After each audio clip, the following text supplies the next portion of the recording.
இன்னைக்கு எபிசோட்க்கு first promo பார்த்திருப்பீங்க. அதுல வந்து யார் யாரெல்லாம் சிறப்பா பங்கெடுத்துக்கல அப்படின்ற மாதிரி பிக் பாஸ் கேட்கறாருல. என்ன பொறுத்த வரைக்கும் இந்த வீட்டில் எவனுமே சிறப்பா பங்கெடுத்துக்கல, மொத்த பேரையும் அடிச்சு வெளியே தோர்த்துங்க பிக் பாஸ் அப்படின்ற மாதிரி தான் சொல்ல தோணுது. எனிவேஸ் இன்னைக்கான ஃபர்ஸ்ட் ப்ரோமோல அந்த கேள்வியை கேட்டோன்னா ஒவ்வொருத்தரா வந்து பார்த்தீங்கன்னா அவங்க ஒப்பீனியன்ஸை சொல்றாங்க. யார் யாரோ சிறப்பா பங்கெடுத்துக்கல, அதாவது ஜெயிலுக்கு அனுப்பணும், எவனெல்லாம் ஜெயிலுக்கு அனுப்பலாம் அப்படின்னு நம்ம டேரக்டாவே கேட்டுடலாம். ஸோ அதுக்கு வந்து பார்த்தீங்கன்னா ஒருத்தர் சொல்றாங்க. ஃபர்ஸ்ட் வந்து கனி வந்து பார்த்தீங்கன்னா பார்வதி சொல்றாங்க. ஆப்வியஸா கனி சொல்லிட்டாலே அடுத்தடுத்து அன்பு கேங் எல்லாமே பார்வதி தான் சொல்லுவாங்க. ஏன்னா ஆப்வியஸா பார்வதி பண்ண சம்பவங்கள் இந்த வாரத்தில் எக்கச்சக்கம். ஸோ கனி வந்து பார்த்தீங்கன்னா பார்வதியை சொல்றாங்க, எந்த வேலையுமே ஒழுங்கா செய்ய மாட்டாங்க அப்படின்ற மாதிரி பார்வதியை சொல்றாங்க.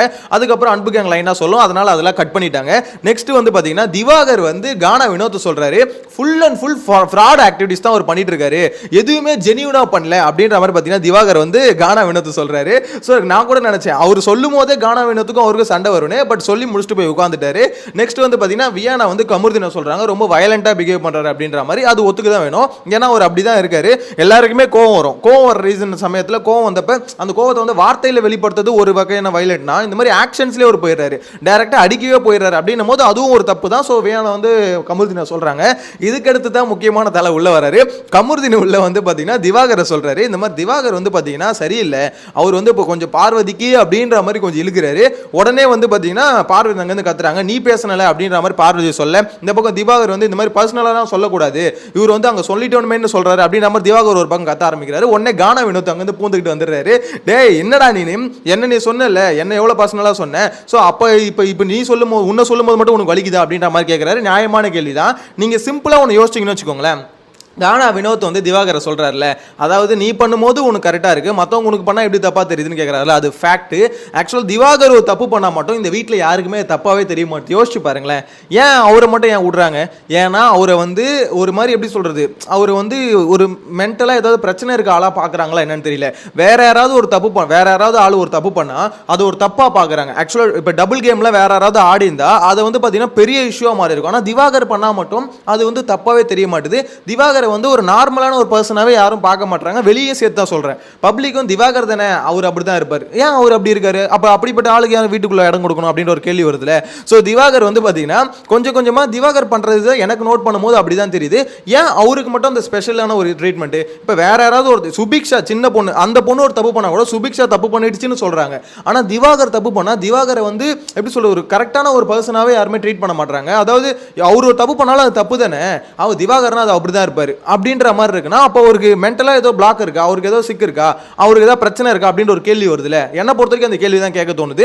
ஏன்னா அவரையும் எல்லா ஹவுஸ்மேட்ஸ் மாதிரி தான் ட்ரீட் பண்ணணும், அவர் ஒரு தப்பு பண்ணாலும் அந்த மாதிரி தான் கேட்கணும். இப்போ திவாகரை கானா வினோத்தை திட்டினா எல்லாரும் கோவம் வருது, ஏன் இவங்க இவ்வளோ திட்டுறான் அப்படின்ற மாதிரி கோவம் வருது இல்லை. ஆப்வியஸாக எல்லாருக்கும் வர கோவம் தான், எதுக்கு இந்த மாதிரி ஒரு மனுஷன் இப்படி ட்ரீட் பண்ணுறாங்க அப்படின்ற மாதிரி. ஆனால் திவாகர் பண்ணுறத அப்போ ஏன் யாரும் நோட் பண்ண மாட்டாங்கன்ற ஒரு கேள்வி இருக்குல்ல. ஆக்சுவலாக இப்போ ஒருத்தவங்க வந்து இவர் வந்து ஒருத்தவங்களை நாமினேட் பண்ணுறாரு, பர்சனலாக நாமினேட் பண்ணுறாரு, அவர் வந்து full and full fraud activities தான் அவர் பண்ணிட்டு இருக்காரு அப்படின்ற மாதிரி சொல்றாரு. அப்போ திவாகரை இன்னொருத்தவங்க ஒன்று சொல்லும் போதும் அவரும் அமைதியா இருக்கணும்ல. ஆனா இங்க வந்து கானா வினோத் போய் கேட்கும்போது திருப்பி இவரு எகுறாரு. சோ இப்போ இங்க விஷயம் என்னவா பாடுதுன்னா, திவாகரை அங்க நார்மலான ஒரு ஆளா யாரும் பார்க்கல, அதாவது கரெக்டான ஒரு எப்படி அது அந்த வார்த்தை யூஸ் பண்ணக்கூடாதுன்னு பார்க்குறேன். ஸோ அவர் வந்து ஒரு கரெக்டான பர்சனாக ஒரு யாருமே அங்கே நோட் பண்ணல அப்படின்ற மாதிரி தான் தோணுது.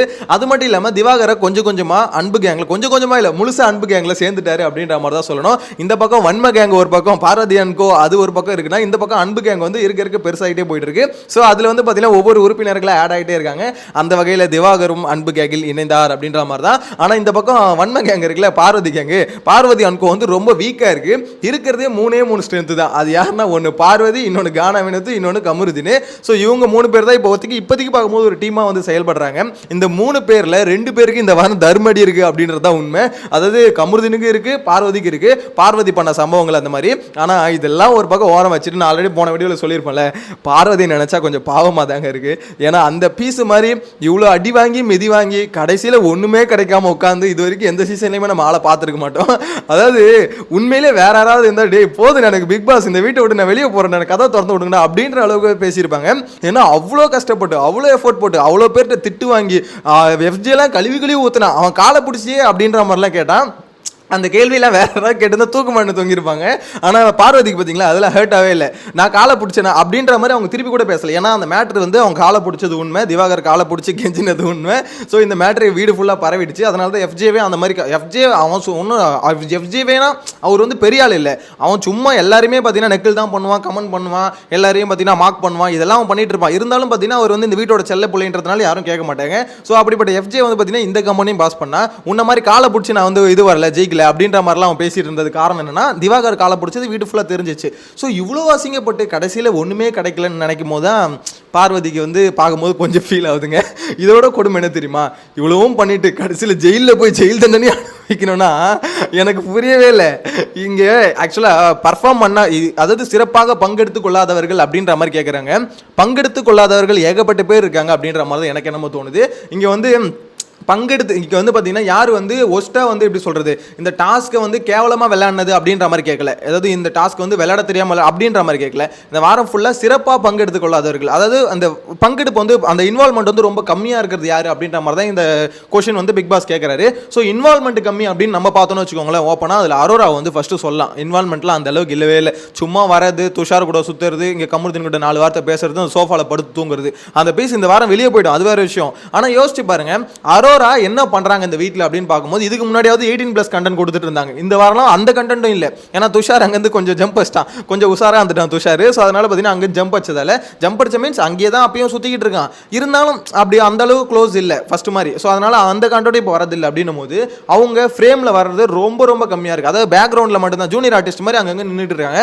ஸோ அப்படிப்பட்ட ஆள் வந்து இவங்க பார்வைக்கு படலையா அப்படின்ற ஒரு கேள்வி இருக்கு. ஸோ இதுதான் இங்கே பெரிய பிரச்சனையாக இருக்குது. சிறப்பாக பங்கெடுத்துக் கொள்ளாதவர்கள்லாம் அந்த டாஸ்கில் இன்வால்மெண்ட்டாக இல்லாதவங்க தான் என்ன பொறுத்த வரைக்கும் சொல்லணும். அதில் வந்து இவங்க கேவலமாக விளையாடுங்க, அதாவது வயலண்ட் பிஹேவியர் அந்த மாதிரிலாம் நீங்கள் மென்ஷன் பண்ணலாம், அதெல்லாம் தப்பே கிடையாது. ஆனால் அது கூடவே இந்த டாஸ்கில் இன்வால்மெண்ட் இல்லாமல் இப்போ நான் இருக்கேன் அந்த வீட்டுக்குள்ளே, நான் வந்து எந்த ஒரு இதுலையும் பங்கெடுக்க மாட்டேன். சரி ஓகே, இப்போ நான் வந்து ஏதாவது இன்வால்வ் ஆனால் தானே சண்டை வரும், யாருக்காவது கருத்து முரண்கள் ஏதாவது வரும். இன்வால்வே அவன் சும்மா தூரத்துலேருந்து வேடிக்கை பார்த்துட்டே இருந்தேன்னு வச்சுக்கோங்களேன், சும்மா ஒரு ஒப்புக்கு ஜப்பானுக்கு ஏதாவது போய் விளையாடுற மாதிரி விளையாடிட்டு ஒரு பேருக்குன்னு சும்மா அப்படியே கலந்துக்கிற மாதிரி கலந்துக்கிட்டு வெளியே ஓடிட்டுன்னு வச்சுக்கோங்களேன். ஸோ அப்படிப்பட்ட ஆளை வந்து அவங்க தான் சிறப்பாக பங்கெடுத்துக் கொள்ளாதவர்கள் நாமினேட் பண்ணணும். ஆனால் இவங்களுக்கு எவனுக்குமே அந்த கிளாரிட்டி வரமாட்டுது. இந்த சீசன் இல்லை, முக்கால் சீசன் அப்படி தான் இருக்குன்னு வச்சுக்கோங்களேன். அதுவும் இந்த சீசன் ரொம்ப ஒஸ்ட்டாக இருக்குது. இதுக்கு முன்னாடி சீசனாவது பிக் பாஸ் ஏதாவது சொன்னால் அது புரிஞ்சுப்பானுங்க ஏன் எதுக்குன்னு. இந்த சீசன் சொல்ல வேணும். ஃபுல் அண்ட் ஃபுல் பார்த்தீங்கன்னா எல்லாருமே பர்சனல் வெஞ்சன்ஸு, பர்சனல் வன்மத்தில் ஆடிட்டு இருக்காங்க. எனக்கு இதெல்லாம் ஓகே, ஒரு பக்கம் விட்டு தள்ளுங்க. ஆனால் இந்த ஃபர்ஸ்ட் ப்ரோமோ பார்க்கும்போது இந்த கேள்வி தான் தோணுது, திவாகர் அப்படி என்ன ஸ்பெஷலாக இந்த வீட்டுக்குள்ளே ட்ரீட் பண்ணப்படுறாருன்னா அவரை வந்து பொத்தி பொத்தி பார்த்துக்கணும். அப்படிப்பட்ட ஆளாக அவரோட கமெண்ட் பாஸ் பண்ணாலும் சரி, அவரோட ஆக்டிவிட்டி சரி, யாருமே இங்கே கொஸ்டின் பண்ண முடியாத ஒரு ஆளாக அவர் இருக்காருன்னா அப்போ அவரை என்ன ஒரு ஸ்பெஷல் பர்சனாக அவரை பார்க்குறாங்களா? தட் மீன்ஸ் அவர் ஒரு விஷயம் பண்ணால், அவர் கத்தனா எல்லாருமே அமைதியாக இருக்கணும் அப்படின்ற மாதிரி ஒரு விஷயம் கொண்டு போகிறாங்கன்னா, அவரை காம் பண்ணுறதுக்கு ஒரு 10 பேர் தேவைப்படுறாங்க அப்படின்ற மாதிரி கொண்டு போகிறாங்கன்னா அவருக்கு ஏதோ பிரச்சனை இருக்குன்னு தானே அர்த்தம். அந்த கேள்வி எனக்கு பெருசாக இருக்குது. ஸோ உங்களோட கருத்தை மறக்காமல் கமெண்ட்டில் மென்ஷன் பண்ணுங்கள். என்னை பொறுத்த வரைக்கும் இது வந்து திவாகர் மேலே பழிய போடுறது அப்படின்ற மாதிரி சொல்ல வரல. அதாவது இப்போ மற்றவங்க பண்ணாலும் தப்பு, அதே மாதிரி திவாகர் பண்ணாலும் தப்பு. ஸோ திவாகர் பண்ணுற தப்பை மட்டும் இங்கே நோட்டீஸ் பண்ண மாட்டுறாங்களோ அப்படின்ற மாதிரி எனக்கு பர்சனலாக ஃபீல் ஆகுது. இது என்னோட கருத்து தாங்க. என்ன மாதிரி உங்களுக்கும் தோணுதா இல்லையான்றது நீங்கள் தான் கமெண்ட்டில் மென்ஷன் பண்ணணும். ஏன் அப்படி சொல்கிறேன்னா, ஆக்சுவலாக நிறைய விஷயத்தில் நானும் பார்க்குறேன். திவாகர் கோவப்படுறாரு, அங்கே கத்துறாரு, அவர் வார்த்தையை விட்டாலும் சரி, அதே மாதிரி அவர் வந்து பார்த்தீங்கன்னா ஒரு விஷயத்தை வந்து தப்பாக செஞ்சாலும் சரி, யாருமே திவாகரை கொஸ்டின் பண்ண திவாகர் தானே அப்படின்ற மாதிரி விட்றாங்க. திவாகர் தானேன்னா அப்போ திவாகர் எப்படி கரெக்ட், அவர் வந்து எப்படி சொல்ல மூளை வளர்ச்சி கம்மியாக இருக்குது திவாகருக்கு, அவர் நடந்துட்டா அப்படி தான் இருப்பாரா அப்படின்ற ஒரு கேள்வி இருக்குல்ல. ஸோ விஜய் சேதுபதியாலே திவாகர்கிட்ட ஒரு கேள்வி கேட்டு பதில் வாங்க முடியல. ஸோ இந்த மாதிரி பர்சன்ஸை வந்து வீட்டுக்குள்ளே வச்சுக்கிட்டு என்னடா பண்ண போகிறீங்கன்ற ஒரு கேள்வி இருக்குது. எனிவேஸ் ஆல்ரெடி திவாகருக்கு வந்து ஃபர்ஸ்ட் வீக் ஃபுல்லாகவே சப்போர்ட் இருந்தது, இல்லைன்னு சொல்ல. ஆனால் எனக்கு தெரிஞ்சு வர பார்த்தீங்கன்னா திவாகர் வந்து கொஞ்சம் கொஞ்சமாக அந்த சப்போர்ட் இழந்துகிட்டு இருக்காரு அப்படின்ற மாதிரி தோணுது. ஸோ உங்களோட கருத்தை கமெண்ட்ல மென்ஷன் பண்ணுங்க. நெக்ஸ்ட் வீடியோல மீட் பண்ணலாம். Bye by.